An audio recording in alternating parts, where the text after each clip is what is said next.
I do really believe 100% from every part of me that everyone has the capacity to be able to do the things that they want and not to be held back by the mental baggage that's in our head that we want to push through.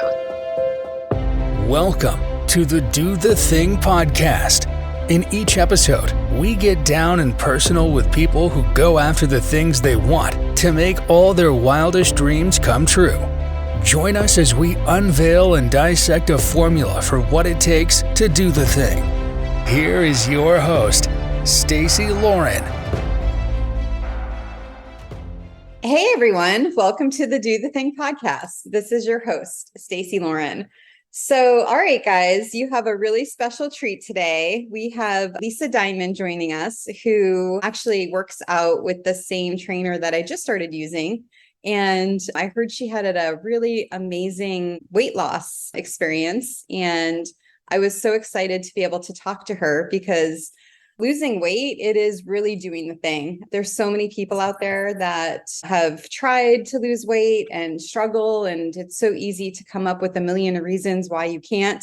And I really wanted to be able to talk to her about how you can and what she did to make it happen and what she had to overcome to get there. So, hey, Lisa, how are you? Hi, I'm good. How are you? I'm great. Yay. This is so exciting.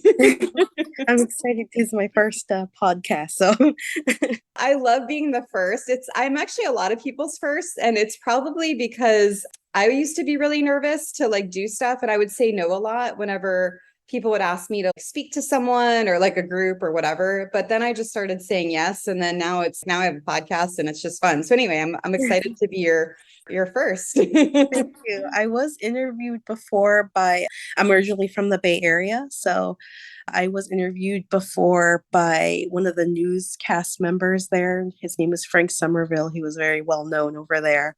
Yeah. So he posted me on Facebook before. Oh, so really? That was exciting. Yeah, that is cool. What was it for? My weight loss. Oh, it was. I didn't even know that. Yeah. That's cool. Oh, good. So he kind of talked to you about how you did it, and then you got to share your story and everything? Yes. So this is actually my second time. I worked with, our trainer's name is Chris, and I worked with Chris back in 2018, and I lost 70 pounds of fat with him initially. And then I got pregnant right when my husband came back from deployment because it was a surprise for him. Mm-hmm.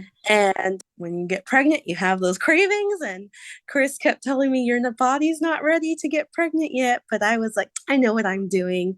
And I got pregnant and I gained the weight. And then I went back to him with my ears back and my tail in saying, I need help again. So now this is my second time going to him, and I've lost a lot of weight with him already again. I love that you lost the weight and then got pregnant and then right back, immediately realized, okay, no, I need to get back into the same thing that worked before. And then we're able to do it again. I think that's unbelievable because I think a lot of people would have come up with reasons why they couldn't, my kids are small or whatever it is. Yeah, I actually have 2 kids. I'm on the spectrum and I have 2 children on the spectrum. So we're a neurodivergent family. So that makes it really hard because my kids have so many appointments. They have ABA, PT, OT, speech. And so it's really hard to try to navigate through to do everything. And we have 1 car and my husband's in the military. So I have to work around all these things on when I can go to the gym. And it's really hard, but I make it happen. That's unbelievable. So what do you think do you have a reference between what was harder the first time around or the second time? This time is a lot harder. What made me want to do it again? So after I had my second born, my dad got really sick. He was diagnosed with pancreatitis, and it was really hard. I wasn't even thinking about losing weight at that point, and it was getting progressively worse and worse and worse. And it started to go throughout his body, and he actually passed away with kidney failure. And so it took me a little while to even want to put in that mindset of, I want to work out, I want to get healthy, because I was mourning my father. So my father passed away in April, and it wasn't until the end of August of 2021 was when I said, my dad passed away because he wasn't healthy. And I don't want to pass away early because I'm being unhealthy. I got to the weight of 305 pounds. It got to the point just going up the stairs, I was out of breath. I couldn't do a lot of things, and it was hard to interact with my kids because I'm also short too. I'm only 5'2". So 5'2", 305 pounds, that's a lot. I mean, so it was a lot. And I was just so depressed. But I knew I had to make a change, not only for myself, but for my kids. I wanted to be there for them and be able to do functions and stuff and not have to run out of breath or not be too tired or not develop all these pains and stuff. So I remember my husband was playing flag football with his military buddies and stuff. So after that, I said, you know what? I'm going to call Chris. I called Chris and I said, Chris, I'm ready. I'm ready now. And he said, okay, are you sure? I said, yes, I need to do this. I'm out of control. I have a binge eating disorder and it's out of control right now. And he said, okay, when do you want to come in? And I said, I wanted to give myself time to enjoy the last foods because I knew it would be a long time till I could eat it again. So I said, I'll start Monday. Monday's a great start for everything. It's the beginning of the week. It start fresh. So I went that Monday and it was so hard. I remember I threw up because I wasn't used to working out. I wasn't used to eating right. So I remember throwing up when I was working out with him. Yeah, I've heard a few other people that have done that too, and it's common, right? Because you're not eating right, and then you're pushing your body to the limit. And then he also, I think, does it on purpose because he wants to see where you're at. He definitely does it on purpose to see, this is what happens when you don't eat good. I was sick for 4 days. Wow. I was throwing up. I was so sick. I couldn't get out of bed. I remember calling him saying, I can't eat. I'm going to throw up. I feel so sick. And he's like, yeah, that's normal. And I said, you don't feel bad for me? No. I was like, okay. And what do you think got you to go back then after that? Because I mean, it would have been easy for you to be like, this is too hard. I don't want to do this. Like, what got you to just get back at it? Kids and me wanting to be healthy. Those two things were the main factors. And then I was curious too, because between the timing of your dad passing and realizing that you had to be healthy, and then also because you wanted to be active with your kids, did you remind yourself of that as you were going through this weight loss journey, or was it just kind of there in the back of your mind? Well, I'm going to be honest, the main truthful thing, because I had moments where I'm done. I don't want to do this anymore. But what made me remind me too was Chris does those InBodies where it like scans everything and it tells you where your body fat is distributed, where your muscle weight is, water weight, all that. And he was actually able to tell me I was pregnant before I took a pregnancy test. Whoa. Yeah. He looked at my water weight and he was like, you're pregnant. And I said, no, I'm not. And I went home, took a test. I was pregnant. And so based off of this InBodies, he can predict your health. I swear it was creepy. But he did the InBody with me. And he said, if you gained any more weight and if you go back into eating bad right now, I'm letting you know you will get diabetes based off of your InBody. Whoa. And diabetes runs rapid in my family. So I definitely did not want to have diabetes. So I keep telling myself when I see a cake or a cookie or something, I don't want diabetes. Right now, my body's not ready for that. And he tells me, like, you can enjoy those things, but not right now. Later, you can. So I tell myself that too, like, this is a temporary thing. This is not forever. Eventually, I can have that cookie. Eventually, I can have that slice of cake or pizza or whatever. But right now, I can't. And it's temporary. It's only for, depending on how much weight you have to lose. For me, I have to lose around like 120 pounds, maybe more, maybe less. I don't really know the math in my head right now, but I have to lose quite a bit of weight. So I just tell myself, the faster I lose this, the faster I can have it. But with fat loss, it's a lot slower. And especially since I had my second child, it's a lot slower. And I was stuck at the same weight for 5 months. And I was getting so frustrated. And there were points where I'm like, this is BS. I can't do this. I'm done. I don't like this. I'm Mhm. staying consistent. Like there's nothing is budging. And the nice part about having a dietitian helping you is that they know what to do. So he said, all right, when you hit this point of day, you're going to reduce your calories by 100. And so at first I was eating like 1800 calories a day, which you think doesn't sound that much, but oh my gosh, it's a lot of food. I remember when I first saw him and he told me that my calorie deficit at the time, the first round I did it was 1700. And I thought, that's not a lot of food. And he said, I can tell you right now, I could fill this table up with 1700 calories. And he had a big table, he had a big desk, and you won't want to eat all of it because it's so much. I went, Yeah. yeah, right. Went grocery shopping, and you're logging your food. And I said, oh my gosh. I remember calling him saying, I can't finish this. This is too much. He said, I told you. I had to force myself to eat all that food. And so when he told me 800, 1800 calories this time around, because I was heavier, I needed to slowly lose weight.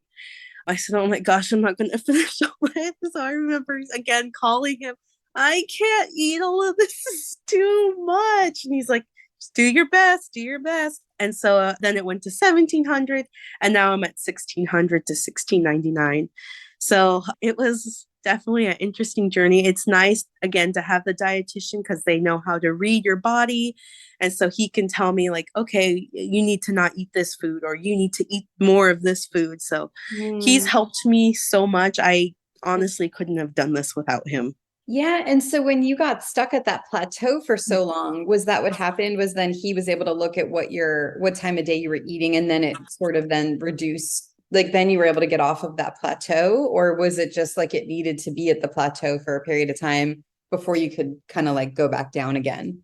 So it depends a lot. He always tells me, oh, I'm glad you're plateauing because then it gives your body a chance to not get so much excess skin because I have a little bit. So he's like, the slower you go, it's better because he's giving your body a chance to, Oh, go shrink with you.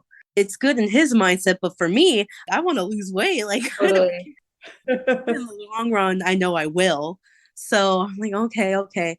But I got to the point where I said, listen, Chris, I'm over this plateau. I want to lose the weight. I know it's good. No, you're going to give me a lecture about it, blah, blah, blah. But I'm tired of being at the same weight for 5 months now. So he had me do the InBody. He looked at the InBody and he's like, what we're going to do is we're going to reduce your harsh carb intake, which is usually like for me, I can't have bread right now, but there is a certain bread recipe I found on Pinterest I can Oh, use, and sweet potatoes. We're going to reduce it instead of having it by 2 p.m. We're going to do it. You can't have it past 11 a.m. And then we're going to decrease your calories from 17.99 to 16.99. So I said, okay. So we did that. And then I finally got out of the plateau and I was so happy. hey. Finally, I've been stuck forever. So yeah, that it was very discouraging a lot of times. I remember crying to my husband about it. Not losing anything. I'm so frustrated. So he's heard a lot of me venting about it. Well, yeah. Okay. So I have a few questions about that because that's really, I'm glad you brought that your husband up. So how would he respond to you when you would say that? Because that's kind of a hard situation, right? To be there for someone in Yeah. that way. It's hard for him because I am neurodivergent and I'm not huge until I don't really like being touched too much. And if he does touch me, he can't use like soft hands. It has to be more of a pressure. So it is kind of hard for him because he doesn't really know how to always react to me. And Mhm. I don't even really know how I want him to react either. So he's kind of just, oh, I'm sorry you're going through that. And I wish I can help you. And I'm just, you can't do anything. There's nothing you can do. So I feel bad for him because I know I am really emotional. So I am harsh on him at times.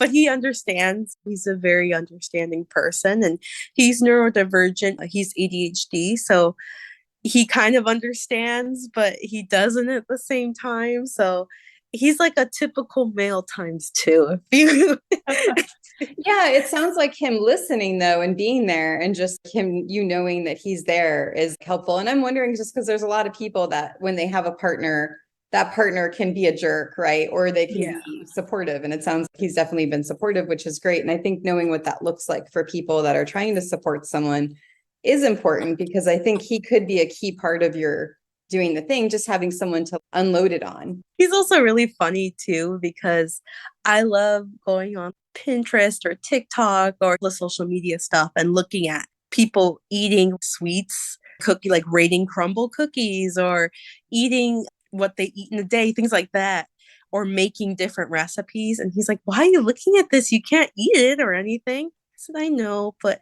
in my mind, I am. It looks good. And maybe eventually I'll make it." Or I just like to hear other people enjoying food, even though I can't. I don't know. It's just weird.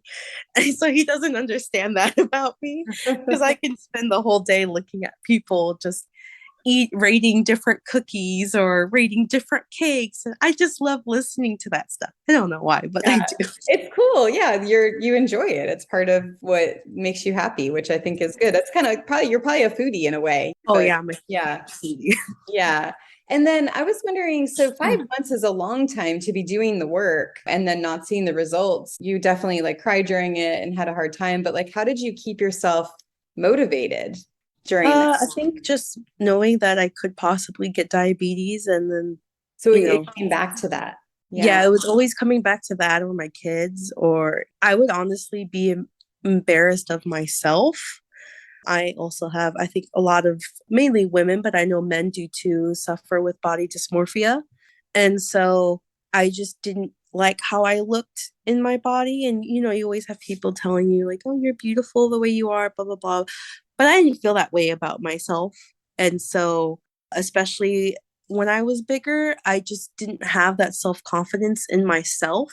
And so, not that me being thinner would make me look more gorgeous. It was just more of how it made me feel. Because even when I lost all the weight the first time, I still saw myself as plus size Mhm. because I had body dysmorphia. So I still didn't have the self confidence. It's all like a mental thing. So I did have to get therapy to help myself and to help myself feel beautiful. Like my husband will tell me all the time, like, "You're beautiful." Like every day he tells me I'm beautiful. But I just didn't, I would even tell him, "You have to say that, you're my husband." I just don't feel it myself.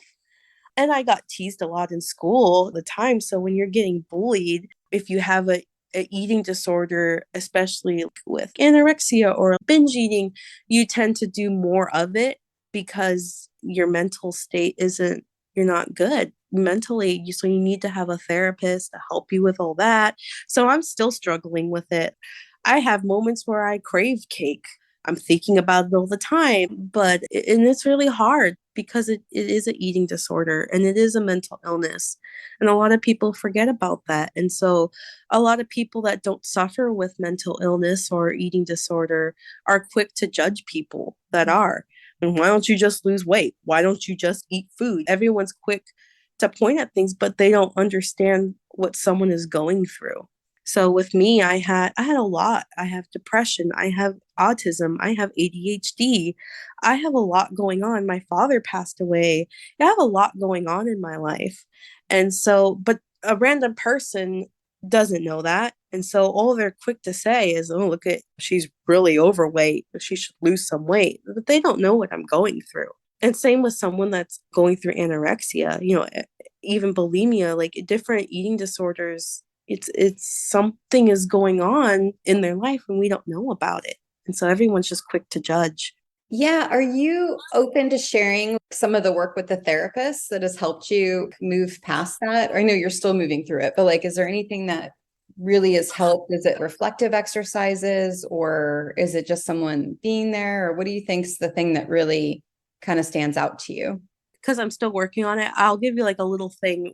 My husband was on deployment and I didn't want to treat myself to anything, not even a cup of coffee, because I felt like I didn't deserve it. And it took like, I'll say 10 therapy sessions to be able to feel confident and love myself enough to buy a Starbucks coffee. Mm. I had such little self-esteem, and my husband he would try to boost me up as much as he could. There's only so much, a person can do. It was just a lot of my therapist, and I'm sad because I don't have her anymore. I had her for years, so now I have someone else. But she worked a lot with me in telling me, you do this and this and that, like naming all the stuff I do. A lot of people can't do that.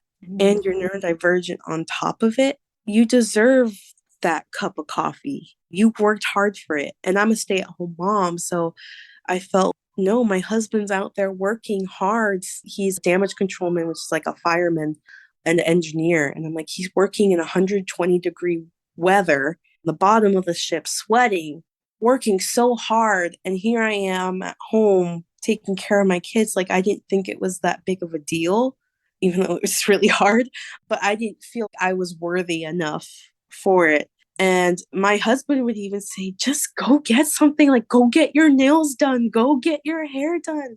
But I just didn't feel like I was worth it.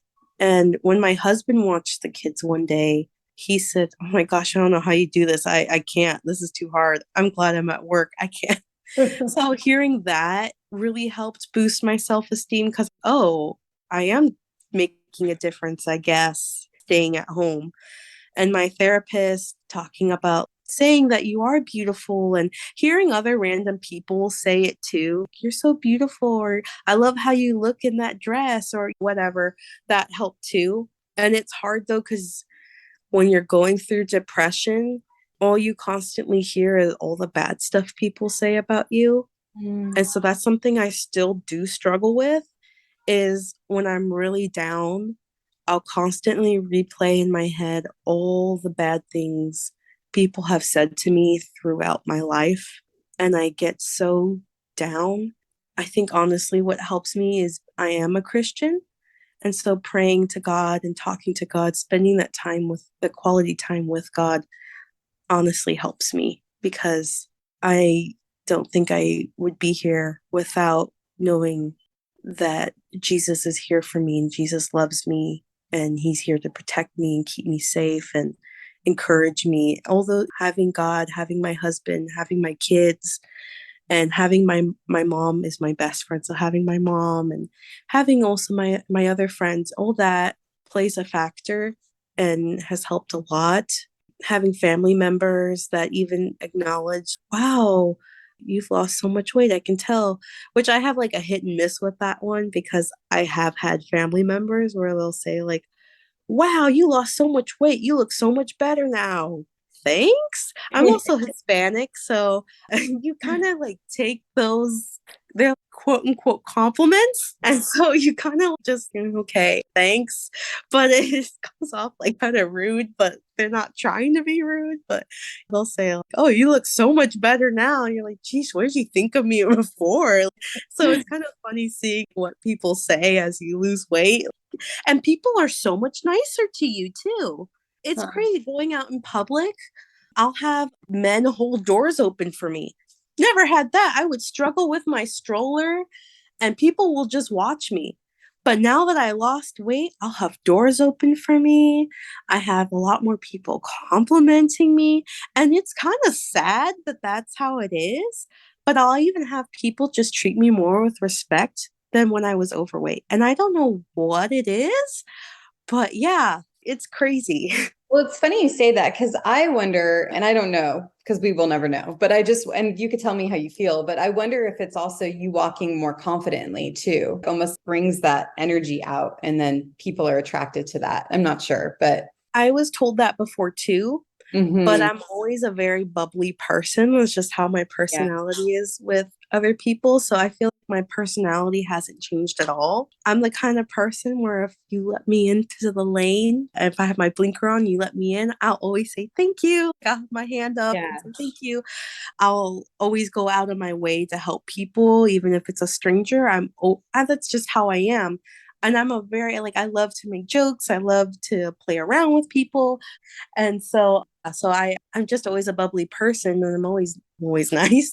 And so I've just been more observant of people, like just about what people say and and how people treat me, things that I've noticed. And I actually saw a TikTok someone posted about that actually, that how come when I lost all this weight, all of a sudden people are nicer to me? Okay, I thought it was just me.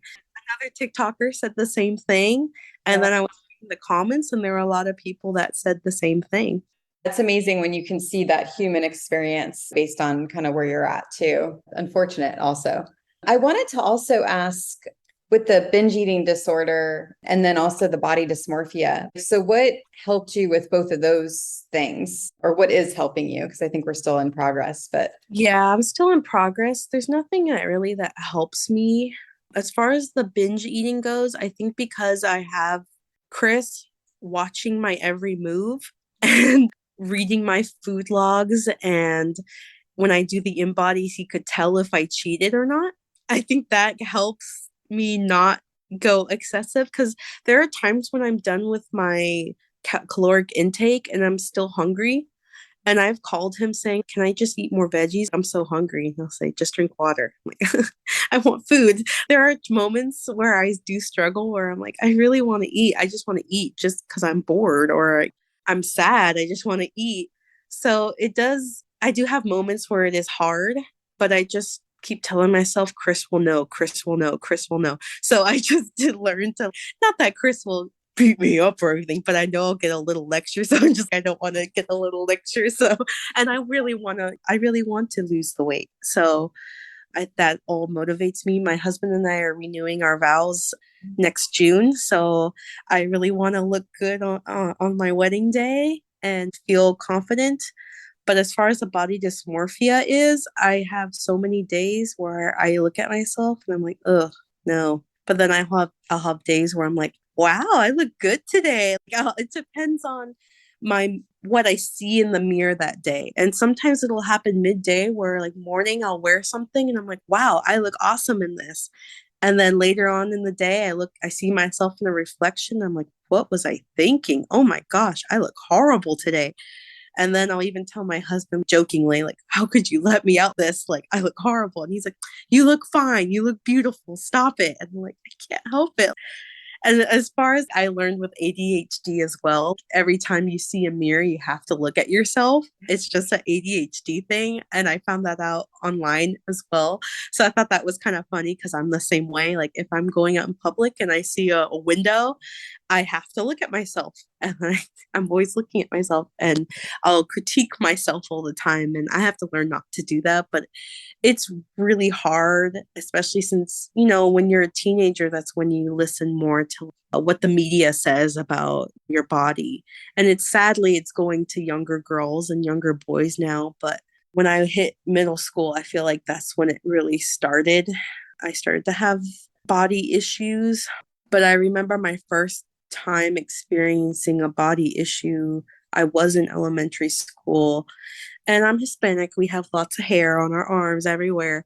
And I remember a boy pointing it out. Ew, your arms are so hairy. And I remember just being, oh, I guess I can't be hairy. So I remember twisting my arm a certain way so you could see the bottom part of my arm so there's no hair there, and always doing that, and wearing long sleeves so no one could see my arms, because then I started being self-conscious about that. And then I remember being the first girl that developed breasts in 6th grade and being made fun of for having breasts, which I thought was weird, but I would get teased on about that too. And so then I started realizing, like, okay, my body is not supposed to look like this because the other girls in my class don't look like this. And as I got more and more depressed, that's when the eating started happening, and I couldn't stop eating.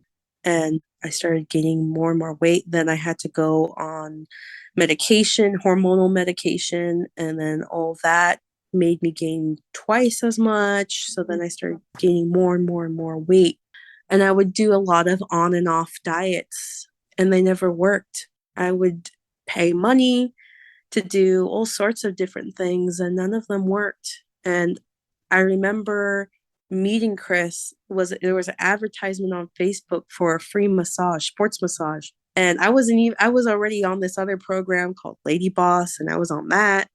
And I remember saying, oh, I could go for a massage. I deserve a free massage. My son was with my parents. So I was just on my own and my husband was at work. So I remember booking an appointment.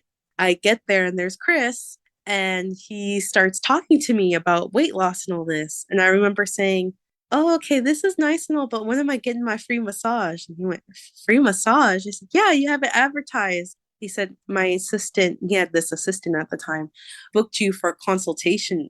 And I said, oh, so there's no massage? And he's, no, I didn't know you were coming in for one. Otherwise, I would have scheduled someone to come in.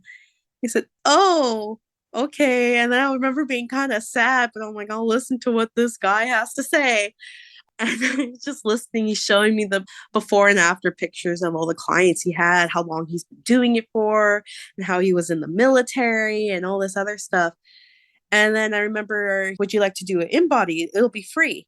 Oh, okay. So I did the InBody because I remember thinking I have a high protein diet. It'll be all great. I'll have so much muscle. And I remember seeing so much fat weight. And I said, I think your thing is broken because this is not true. And he's like, it's true. I said, okay, now I'm considering it. And then he started going on and on about all his benefits and stuff.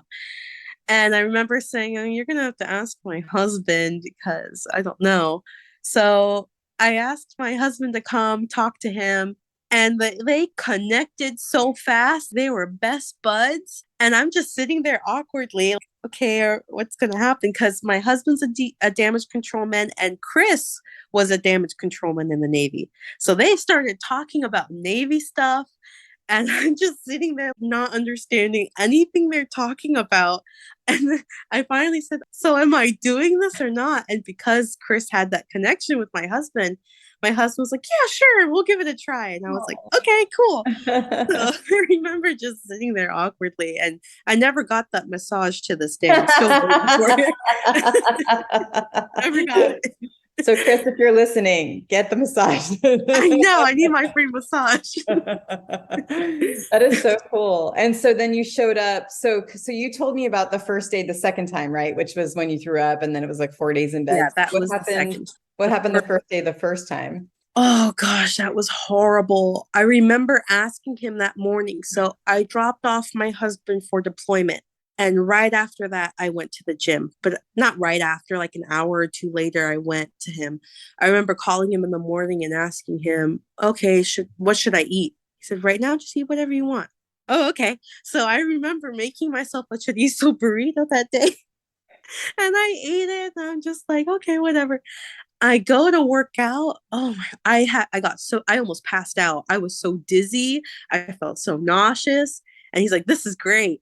I said, how is this great? Because Chris is a very sarcastic person. So you have to understand his humor. And he's like, this is great. I love this. I'm like, why? I'm dying. He's like, exactly. That's why. So I don't like this. He's like, you're going to do it. You're going to do it.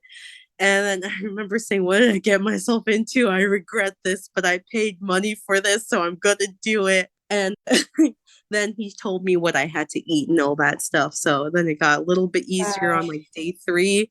I didn't feel like I was going to pass out. So it got progressively better after that. So the prepaying of the money then was what got you to keep showing up that first time around. That commitment, knowing that was there. And then you had the other stuff too. Because, well, you hadn't had the diabetes, not that you have diabetes, but that scare of diabetes. That wasn't the first time, that was the second time, right? Exactly. Yeah. So the first time was you went for the free massage, didn't get the free massage, you got the consultation.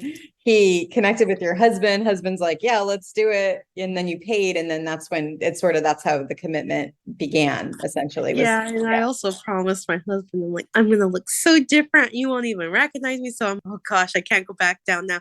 Not that he would care. He would love me nonetheless. Like he's always told me I'll love you no matter what. And he's demonstrated that through my mental illness, through my neurodivergency and all that. Like he's proven that he'll love me no matter what. But I'm like, I made a promise to this man that he will not recognize me. So I got to keep my promise here. I can't back down. And I had my firstborn at the time. And so he would always sit in the stroller and look at my phone while I was working out.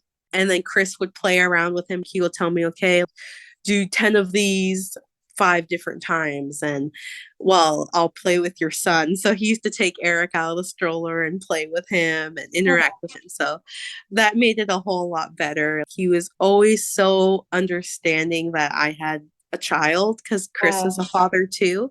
So he was always so awesome. And to this day, my son loves Chris and always gets excited to see Chris.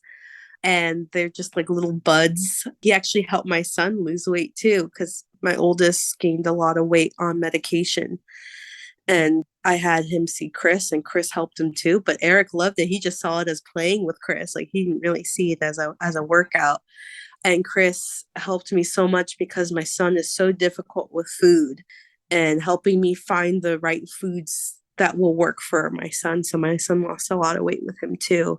I trusted him. I trusted Chris with my kids as well. So he's helped me a lot with so many different things. And I could always ask him questions. Oh, what do you think of this? What do you think of that? So he'll always be there for me, even if I'm at a restaurant. What food should I order? What should I do with this? Or does this have too much sugars? Like he's very helpful with all that. So that's all included in the package as well. So it's nice. Yeah, that's so cool. And obviously, Chris is a piece of your accountability, but what do you think specifically has helped you with that accountability piece? Mainly myself. Yeah, mainly myself. I have to discipline myself a lot and say, no, don't do this. No, don't do that. The only part I honestly truly suffer with, and which is also why I have to hire him, is because I have no motivation to work out. I can have him, he's written to me before what to do to work out at home. It's getting that motivation to actually do it is so like that's really hard.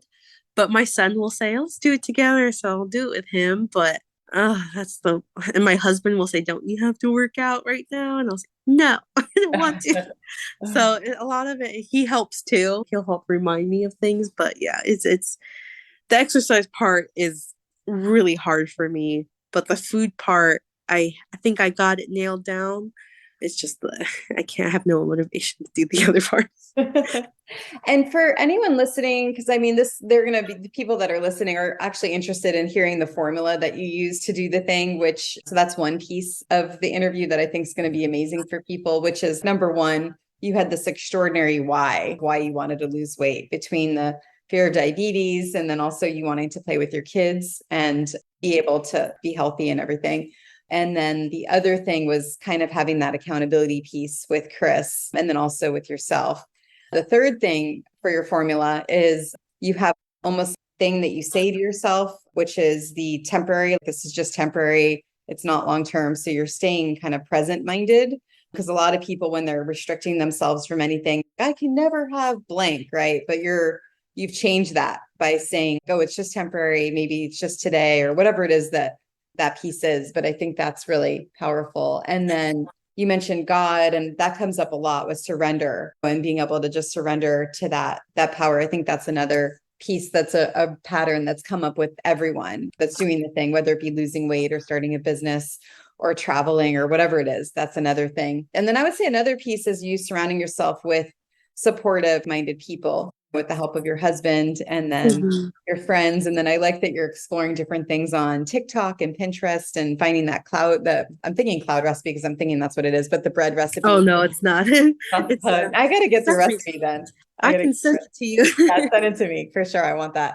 And, but yeah, finding that recipe online and different things. And actually that's part of it, which is educating yourself. Oh my God. And that's another one, hiring a coach. That's another piece. So yeah. So I don't know if I missed anything, but that's your formula for you doing the thing. And you can actually apply that to anything you want to do now, your formula, which is kind of cool. Yeah, for sure. Just having the mindset. And then my thing is always putting God first in every situation. No matter how big or small, always praying about it. And then when you're struggling, pray about it. My thing is always pray about it because God will always help you through it.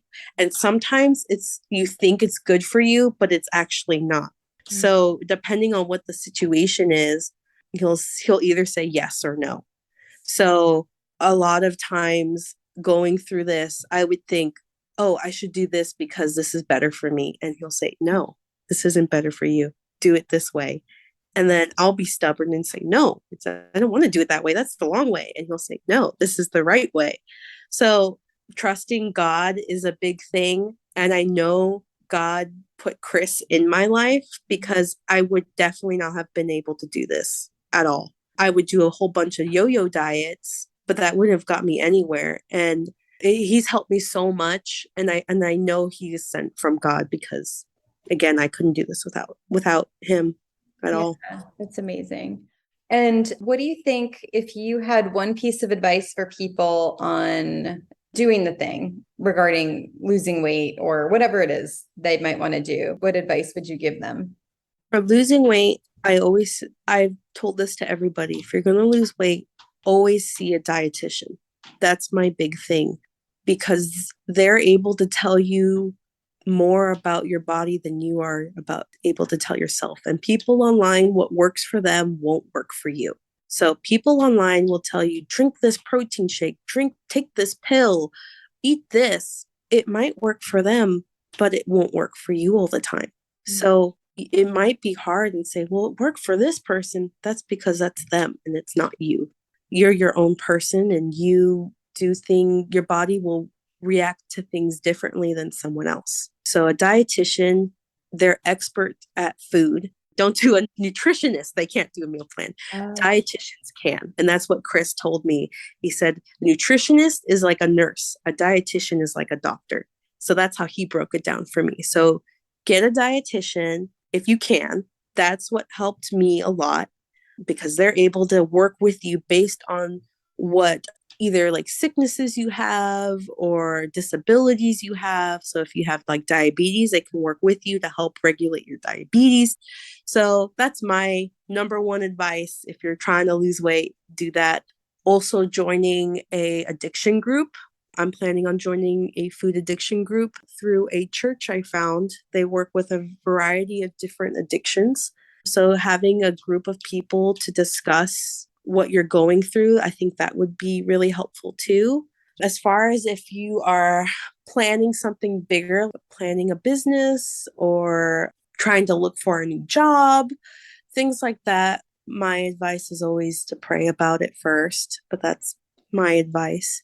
That's how I do things is I always pray about like I said earlier, I pray about everything I do before I do it.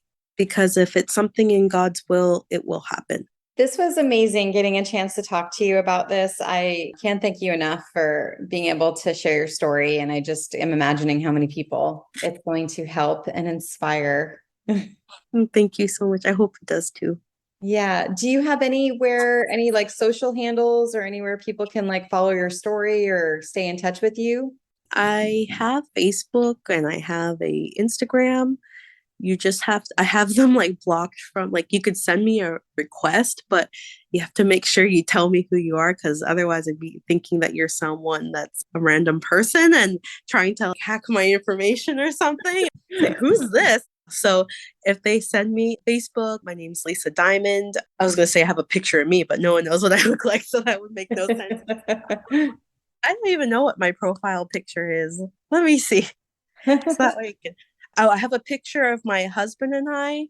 We're holding Mickey ice creams. I did not eat them. We just did it for our save the date picture. So you'll see me pretending to eat a ice cream, and that is me. You can always add me. Just message me saying, I heard you on the podcast. Can I add you? Because otherwise that would be like, I'll be really confused. My Instagram, you could do the same thing. It's L.E.C.D.04.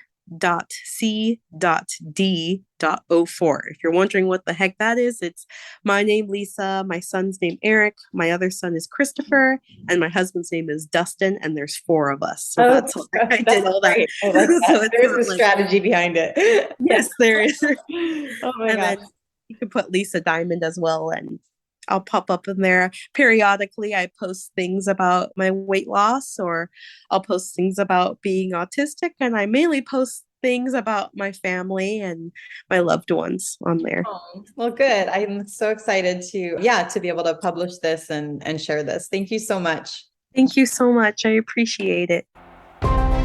Thanks for listening to the Do the Thing podcast. We hope you enjoyed the show. But even more, we hope you'll be inspired to do the thing. Do you have a burning question on doing the thing that you'd like answered? How about an inspiring do the thing story of your own that you'd like to share? We'd love to hear all about it. Just leave us a voice message at dothething.callcast.co or email us at hello@dothethingpodcast.com.